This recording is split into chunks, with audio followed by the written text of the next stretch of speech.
వెన్నుపోటు అంటే ఏమిటో తెలుసా? మనతో మంచిగా ఉంటూ, మనతో మాట్లాడుతూ, మనం వెనక్కి తిరగానే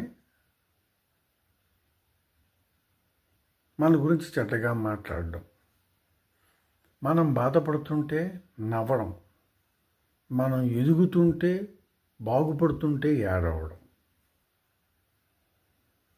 మన ముఖం మీద చక్కగా మాట్లాడతారు నవ్వుతూ, మనం వెళ్ళగానే మన గురించి కామెంట్ చేసి నవ్వుకుంటూ ఉంటారు.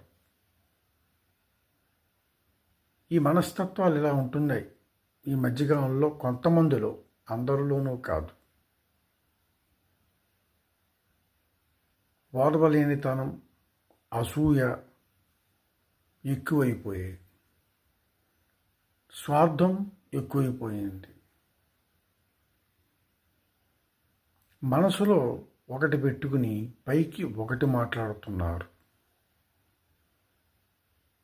ఎప్పుడూ కూడా మనసులో ఉన్నదే భగవంతుడు కనిపెడతాడు. చిత్తంలో ఉన్నదే చిత్తగుప్తుడు రాస్తాడు. చిత్రగుప్తుడు కాదు, చిత్తగుప్తుడు అంటారట. Correct word. చిత్తగుప్తుడు అంటే చిత్తంలో ఉన్నదే. అది ఎవరికి తెలుస్తుంది? చిత్రగుప్తుడికి తెలుస్తుంది, యమధర్మరాజుకు తెలుస్తుంది. అందుచేత మనసులో ఒకటి పెట్టుకుని పైకి ఒకటి మాట్లాడకూడదు. ఏదైనా ఉంటే ఫెయిర్గా నీ బాధని, అభిప్రాయాన్ని వెలిబొచ్చాలి,